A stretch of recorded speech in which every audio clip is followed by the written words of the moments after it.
옛날 옛적 어느 깊은 산 속에 한 나무꾼이 살고 있었습니다. 남들이 보기엔 지극히 평범한 삶이었지만 살랑거리는 나비와 짹짹 우는 새들, 그리고 푸른 나무들이 있어 하루하루가 참 행복했지요. 허나 딱 하나 아쉬운 게 있었는데요. 이 행복한 삶을 함께 누릴 짝이 없다는 것이었지요. 일찍이 부인을 떠나보내고 홀로 십수년을 살아온 터라 쓸쓸한 마음이 점점 깊어진 것이었습니다. 그러던 어느 날 나무를 베던 그는 발을 헛딛고 말았습니다. 손을 아무리 뻗어도 가지 하나 잡히지 않았지요. 대굴대굴 굴러떨어지다 어딘가에 부딪혀 그만 정신을 잃고 말았습니다. 이게 그 말로만 듣던 인간 사내인가? 과연 거대하고 단단하구나. 제잘되는 말소리에 나무꾼은 눈을 떴습니다. 눈앞에는 실오라기도 없는 여인이 저를 기웃거리고 있는 것이었지요. 깼다. 이봐요. 나 보입니까? 그럼 보이지 안 보인답니까? 너무 잘 보여 좀 가려줬으면 좋겠는데요. 허나 이 해맑은 여인은 부끄러운지도 모르고 벌쩍 뛰기까지 하네요. 잘 보이니? 옷 좀. 우와, 내가 보인다니? 인간 맞지요? 잠깐, 이 여인 인간이 아닌 걸까요? 나 죽은 건가? 하긴 그리 굴렀으니 죽었어도 이상할 게 없지. 이리 허무하게 세상을 뜨다니. 하, 죽다니요. 들어오면 안 될 곳에 들어오긴 했다만 죽은 건 아니지요. 아, 그럼 여긴 어디랍니까? 나무꾼은 그제야 주변을 빙 둘러보기 시작했습니다. 산속 깊은 곳에 선녀들이 멱을 감는 연못이 있다는 소문을 듣긴 들었다만 설마 그게 여기일까요? 그렇다면 이 여인은 맞아요. 선녀지요. 여긴 제 연못이에요. 선녀는 나무꾼의 속마음이 들리기라도 한 듯 저를 선녀라 소개했습니다. 그러고선 더욱 가까이 다가가 호기심으로 반짝이는 얼굴을 들이밀었지요. 알겠으니 제발 옷 좀 입으면 안 되겠소? 나무꾼은 미칠 지경이었습니다. 선녀건 뭐건 아까부터 아래가 아우성을 치는 것이었지요. 인간 세상을 몰라도 너무 몰랐던 선녀는 나무꾼이 왜 이러는지 의아했지만 헐레벌떡 옷을 찾았습니다. 궁금한 게 너무 많았기 때문이었지요. 이제 되었나요? 저 좀 데려가 주실래요? 예? 어딜 데려간답니까? 그쪽 집이요. 인간 세상 좀 소개해달라고요? 이거 참 피곤하게 됐군요. 그냥 뛰쳐나갈까 하는 생각도 들었지만 선녀의 말을 거역하면 하늘의 뜻을 거스르는 것 같아 그저 제 집으로 이끌 수밖에 없었지요. 그렇게 나무꾼은 얼떨결에 선녀와 한집살이를 시작하게 되었답니다. 나무꾼은 자신이 사랑하는 숲속의 모든 것들을 소개해 주었습니다. 새하얀 구름밖에 없던 세상에서 살던 선녀는 이 다채로운 것들에 아침 이슬처럼 아주 맑게 웃었지요. 나무꾼은 그런 선녀에게 점점 빠져들었습니다. 그녀가 세상을 다 가진 듯 웃을 때면 그 주변이 환해지는 것 같았지요.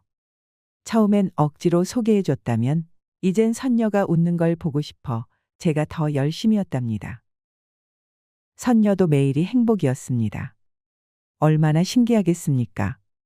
텅 빈 하늘과는 정반대로 여러 동물과 식물이 있고 낮과 밤, 그리고 비와 해가 있었지요. 허나 그보다 더 신기한 건 제 마음이었습니다. 저를 보며 햇살보다 더 따뜻한 미소를 짓는 나무꾼이 참 좋았기 때문이었지요. 가슴이 콩닥거리기 시작하더니 이젠 세상도 눈에 들어오지 않을 지경이 되었답니다. 그러던 어느 날 나무꾼의 오두막이 후끈후끈거립니다. 좀 더 위로, 좀 더 왼쪽으로. 아, 거기. 아, 너무 좋아요. 신음소리가 오두막을 꽉 채웠지요. 시원하오? 너무 좋아요. 하루 종일 이리 뛰고 저리 뛰니 선녀의 다리가 뭉치지 않겠습니까? 돌덩이처럼 단단해지니 풀어줘야 했지요. 헌데 단단했던 종아리가 풀어지니 이번엔 아래가 단단해지지 않겠습니까? 더 이상 참을 수 없습니다. 종아리 말고 다른 것을 손에 쥐었지요. 귀를 간지럽히는 소리는 더 커졌습니다. 몸은 뜨겁게 달아올라 땀이 줄줄 났지요. 그렇게 둘은 밤새 오두막을 달구었답니다. 그날 이후 선녀와 나무꾼은 서로를 향한 마음을 깨달았습니다. 함께한 그 짧은 시간은 참 강렬했던 것이었지요. 우선 마을로 내려와 작은 집 하나를 구했습니다. 깊은 산속의 허름한 집은 아무래도 위험하다는 나무꾼의 고집이었지요. 혼인도 했습니다. 부를 가족들도 없었지만 둘이서 연지곤지도 찍고 참 예뻤지요. 입이 하나 더 늘었으니 나무꾼은 아침 일찍부터 이른 저녁까지 나무를 베었습니다. 그동안 선녀는 옆에서 제잘제잘 떠들고요. 몸이 힘들고 가난한 살림이어도 서로가 있기에 참 행복했답니다. 허나 하늘과 땅의 인연이라 그런 것일까요? 그들의 행복은 금방 위태로워졌습니다. 관아의 나무꾼의 비명이 찢어질 듯 울려 퍼집니다. 그의 몰골은 참으로 처참했지요. 곤장질을 어찌나 당했는지 온몸이 만신창이었습니다. 난 아니로우. 목이 터져라 소리쳐도 그 누구 하나 듣는 이가 없었습니다. 장에 불을 질렀다는데 신문도 안 하는 것이었지요. 아, 옥에 갇혀 매일 얻어맞아야 하는 신세가 된 건 그렇다 쳐도 우리 부인은 어쩐답니까? 아직 모르는 게 많을 텐데 제가 없으면 안 되는데 설마 굶어 죽는 건 아니겠지요. 걱정돼 아주 미칠 것 같습니다. 제발 어느 선량한 이웃이 우리 선녀를 돌봐주길 바라고 또 바랐지요. 나무꾼의 간절한 기도가 닿은 것일까요? 한 중년의 사내가 곡식을 잔뜩 안고 선녀의 집으로 향하네요. 계십니까? 누구셔요? 선녀가 나오자 입이 찢어져라 미소를 짓는 그는 마을의 재력가 최진사였습니다. 이 집 남자, 그러니까 부인의 남편 되는 사람이 장에 불을 내 옥에 끌려갔단 소식을 들었어. 거기서 나오려면 꽤나 걸려. 식량 좀 가져왔는데 어디다 두면 되겠소? 그게 뭐시여요? 좋은 거예요? 엥, 최진사의 눈이 땡그레졌습니다. 어디 모자란 여잔가 싶었지요. 죄를 지어 벌을 받느라 돌아오려면 시간이 걸린다는 뜻이오. 나는 혼자 남을 부인이 걱정되어 먹을 것 좀 가져온 것이고. 아, 그럴 사람이 아닌데. 아무튼 고맙습니다. 선녀는 묻고 싶은 게 많았지만 제 정체가 들킬까 싶어 입을 다물었습니다. 이자의 당혹스러운 표정을 보니 방금도 제가 실수를 한 게 분명했지요. 헌데 그 선한 사람이 죄를 지었다니 어찌해야 할지 눈앞이 캄캄합니다. 그때였습니다. 최진사가 안절부절 못하는 선녀를 빤히 쳐다보더니 갑자기 뛰쳐나가네요. 하하, 웃음을 도저히 못 참겠구나. 모자란 여인이었다니. 하여 가난하고 늙은 나무꾼이랑 같이 사는 건가? 아무튼 좀 모자라 보이긴 하다만 그 어여쁜 것을 주물주물 해야 하니 오히려 잘된 일이겠구나. 최진사란 이 작자 의도가 심상치 않습니다. 대체 어찌 된 일일까요? 최진사는 마을에서 아주 악명 높은 인물로 원하는 것은 꼭 손에 쥐어야 했습니다. 갖지 못하면 아주 잔인하게 부숴버리고요. 다들 최진사의 이름만 들어도 벌벌 떨 정도였답니다. 헌데 닷새 전 마을 잔치에서 뛰노는 선녀를 마주친 것 아니겠습니까? 예, 덕수야. 이 마을에 저런 미인이 있었는가? 아, 저 여인. 얼마 전 산에서 마을로 내려온 나무꾼의 부인입니다요. 어찌나 어여쁜지 내려오자마자 소문이 쫙 났지요. 마음에 드십니까? 역시 잘 아는구나. 네, 저 여인을 꼭 품어보고 싶구나. 선녀를 찍은 최진사는 제 신복인 덕수를 시켜 장에 불을 내고 마을 사람들에게 입김을 불어 나무꾼을 범인으로 몬 것이었습니다. 보잘것없는 나무쟁이지만 거슬릴 게 뻔하니 옥에 가둔 것이었지요. 하여 그날 이후 최진사는 매일같이 선녀의 집으로 향했습니다. 두툼한 손으로 선녀를 토닥였지요. 살림 걱정은 하지 마시오. 네, 여종 하나를 두고 갈 테니 뭐든 필요한 게 있으면 시키시오. 감사합니다. 아무것도 모르는 선녀는 이 못돼 처먹은 최진사가 참 고맙지 않겠습니까? 인간사를 몰랐던 터라 그의 과한 친절을 의심하지도 못했지요. 제 두려운 마음을 다독여주는 최진사와 함께 나무꾼이 돌아오기만을 기다렸습니다. 그 시각 나무꾼은 점점 망가져갔습니다. 매일 맞는 신체보다도 정신이 망가졌지요. 그 겁 많고 여린 사람이 지금 얼마나 무서울까요? 이대로 영영 여기서 나가지 못하는 건 아닐까 두려웠습니다.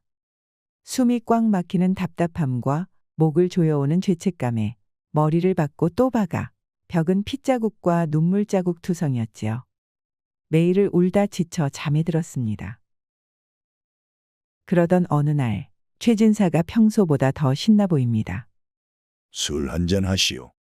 선녀는 최진사가 주는 술을 한 잔, 두 잔 넘겼습니다. 웬 물 같은 게 먹을수록 기분이 좋아졌지요. 어라, 세상이 핑핑 돕니다. 최진사의 옆에 픽하고 쓰러졌지요. 잠시 후 선녀는 인기척에 눈을 떴습니다. 지금 뭐 하는 겁니까? 아니, 벌건 얼굴을 한 최진사가 잔뜩 흥분해서는 제 위에 있는 것 아닙니까? 곡식 갖다 줘. 여종 하나 붙여줘. 위로도 해줘. 내게 받은 게 많으니 부인도 갚아야 하지 않겠소. 아니, 원래 이렇게 은혜를 갚는답니까? 아, 이 바보 같은 선녀가 또 최진사의 말에 넘어가려 합니다. 몰라도 너무 몰랐지요.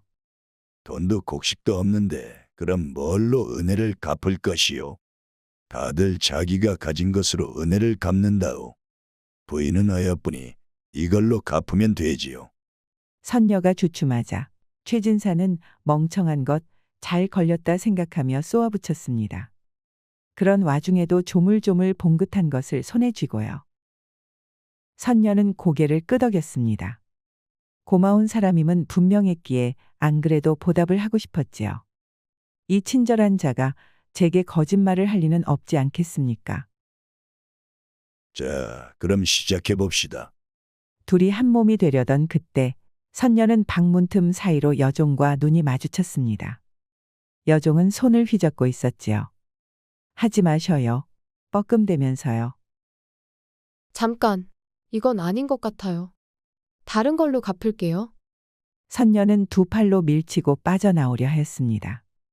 최진사는 그걸 막아서고요. 그때였습니다. 이게 감히 선녀가 최진사를 물어뜯었습니다. 최진사의 팔에는 큰 입자국이 나고 말았지요. 그녀를 다독이던 손은 어느새 흉기가 되었습니다. 최진사는 한참 주먹질하다 씩씩대며 집을 나섰지요. 괜찮으셔요? 아무리 흔들어도 선녀는 정신을 차리지 못했습니다. 여종은 선녀를 둘러엎고 의원으로 내달렸지요. 정신이 드셔요? 하, 진짜 그 미친놈.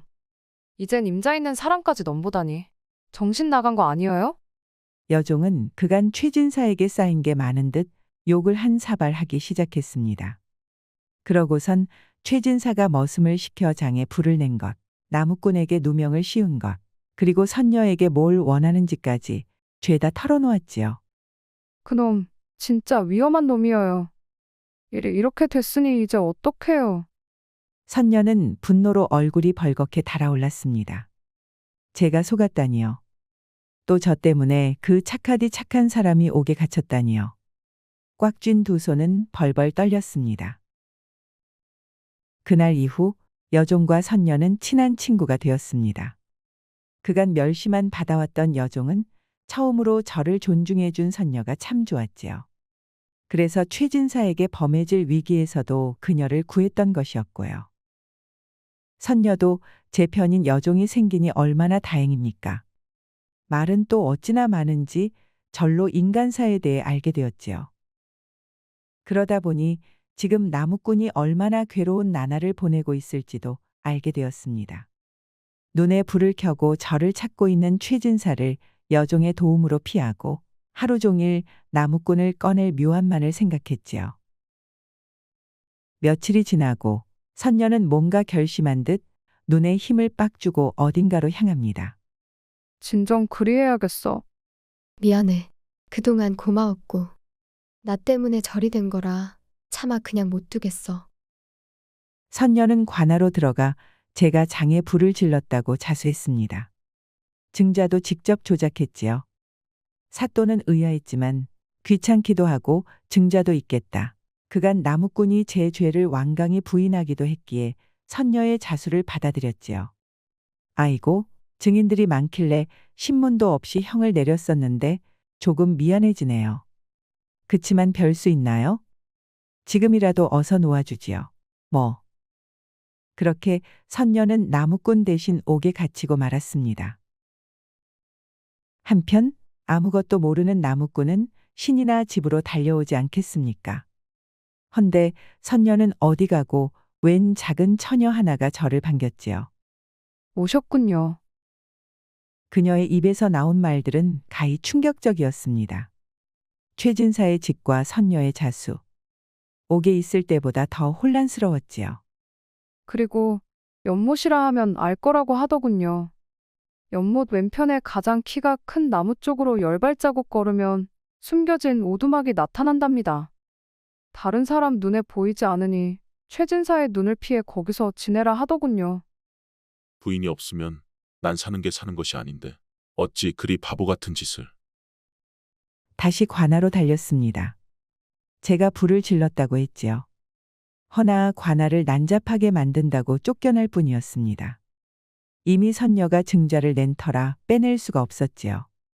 아, 이걸 어찌한답니까? 어찌할 수 없는 현실에 날이 지고 다시 해가 뜰 때까지 눈물을 흘렸습니다. 다음 날, 설상가상으로 화가 날 대로 난 최진사가 집을 쳐들어왔습니다. 웬 도적들과 함께였지요. 그들은 나무꾼을 발로 밟고 몽둥이로 내려치고 아주 난리가 아니었습니다. 도망간 내 부인 때문에 맞는 줄 알 거라. 적반하장도 유분수지. 죄 없는 자에게 누명을 씌우고 남의 부인을 건드려 놓고서는 오히려 성을 내다니요. 허나 나무꾼은 그런 최진사의 바짓가랑이를 붙잡고 빌기 시작했습니다. 자존심 따위가 중요한가요? 선녀를 위해서라면 다리 사이를 길 수도 있었지요. 제발 부인을 꺼내주시오. 시키는 건 다 하겠소. 시키는 건 다 하겠다고? 안 그래도 아직 선녀를 앉지 못했기에 마침 옥에서 꺼내려 했건만 요놈이 시키는 건 다 하겠다네요. 그럼 확 죽여버릴까요? 좋다.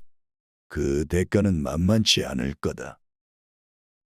최진사는 나무꾼을 끌고 곧장 관아로 향했습니다. 가는 길에 웬 사내 하나를 데리고요. 네. 집에다가는 평생 놀고 먹을 수 있는 돈을 가져다 줄 테니 죗값을 치르고 나오거라. 감사합니다. 감사합니다, 나리. 가난한 사내는 가족을 지키기 위해 선녀 대신 옥에 들어가기로 한 것이었지요. 사또에게도 돈 몇 푼 쥐어주니 덥석 받더랍니다. 아까 그리 내쫓더니 헤헤 웃으며 선녀가 낸 증자를 찢네요. 자, 확인했으니 이제 그 대가를 치러야지. 최진사는 이번엔 깊은 산속으로 나무꾼을 끌고 갔습니다. 나무꾼은 그저 선녀가 다시 나온다는 것에 깊은 안도감을 느꼈지요. 뭘 시키던 상관없었습니다. 잠시 후 최진사는 걸음을 멈추었습니다. 앞엔 낭떠러지가 있었지요. 떨어지거라. 예? 시키는 건 다 한다면서. 죽으라고. 설마 저를 죽일 줄은 몰랐습니다. 얼른 최진사가 시키는 걸 하고 그녀를 보러 가려 했건만 이게 무슨 일이랍니까?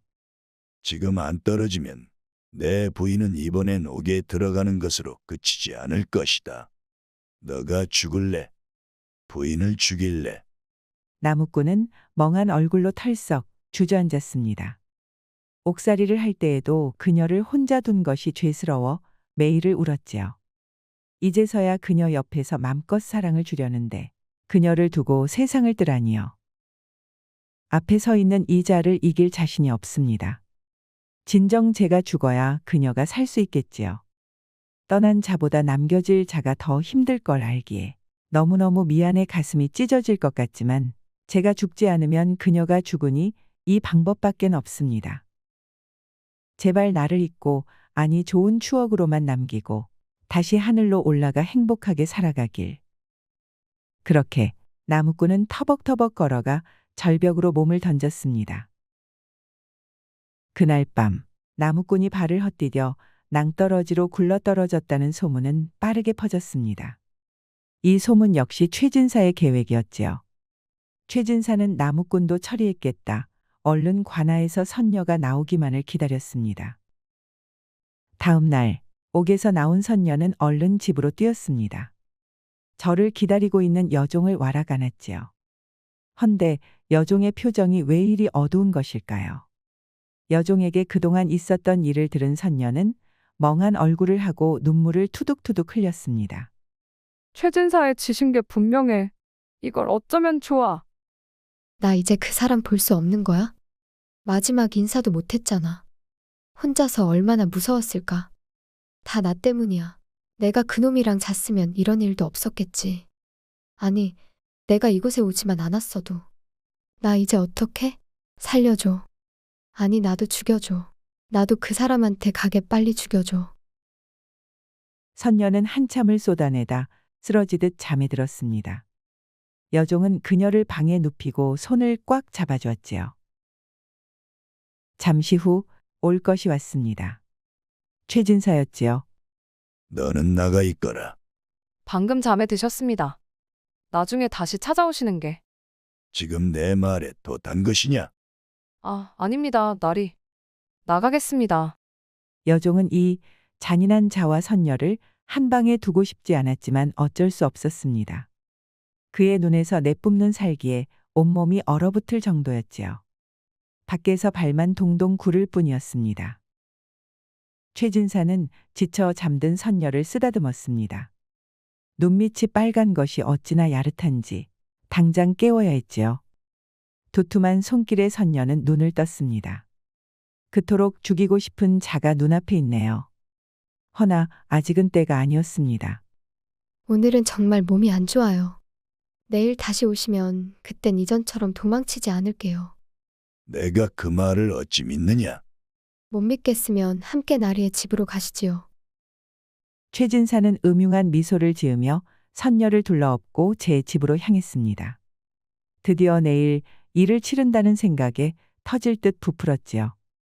당장 밀어넣고 싶었지만 아픈 애한테 넣어서 못한답니까? 엎치락 뒤치락 해야 재밌지요. 그저 두툼한 손으로 한참을 주물대다 잠에 들었습니다. 잠시 후 마당으로 빠져나온 선녀는 눈을 지그시 감고 있습니다. 하늘을 향해 손을 번쩍 드네요. 그녀의 손끝에서는 신비로운 빛이 흘러나왔고 점점 더 강렬한 기운이 모여들었습니다. 어두운 구름이 하늘을 뒤덮었고 최진사의 집 위로 거대한 폭풍이 몰려들기 시작했지요. 이 사악한 자에게 응당한 벌을 내리소서. 그녀의 말이 끝나자마자 강렬한 번개가 최진사의 집을 강타했습니다. 순식간에 불이 붙었고 최진사는 뛰쳐나와 물을 뿌리기 시작했지요.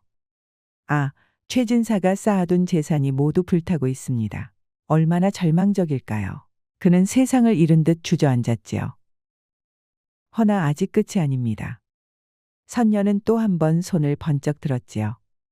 에잇! 그 순간 최진사의 발 앞에 번개가 쳤습니다. 화들짝 놀라 뒤로 넘어가더니 공포에 질려 비명을 질렀지요. 온몸에 털이 바짝 섰습니다. 너 뭐냐?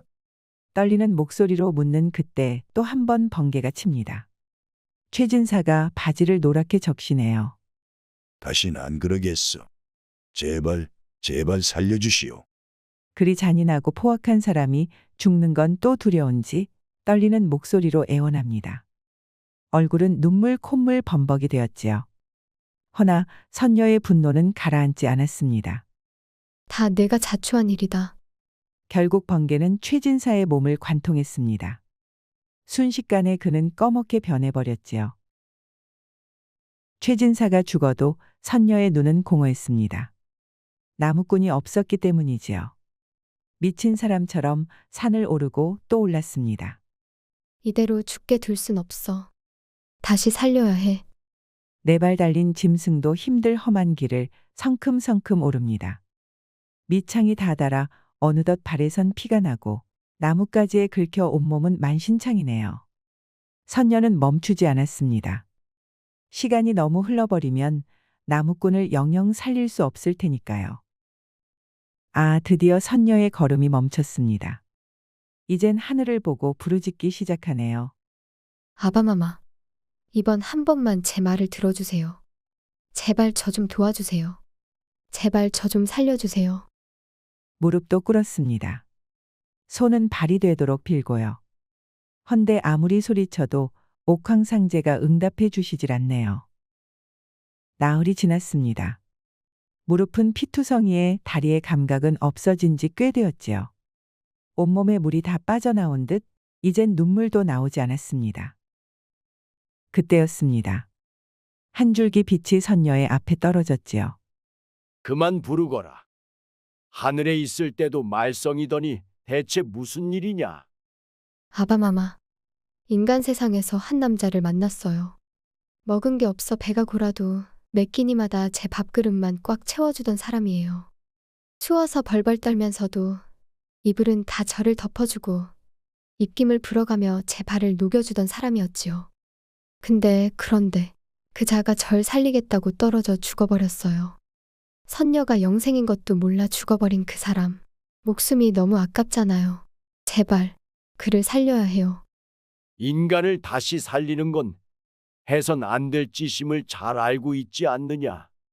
제발 도와주세요. 제 능력으로는 그를 살릴 수 없어요. 아바마마의 힘이 필요해요. 방법이 하나 있다만 내가 가진 능력들이 사라져도 되겠느냐?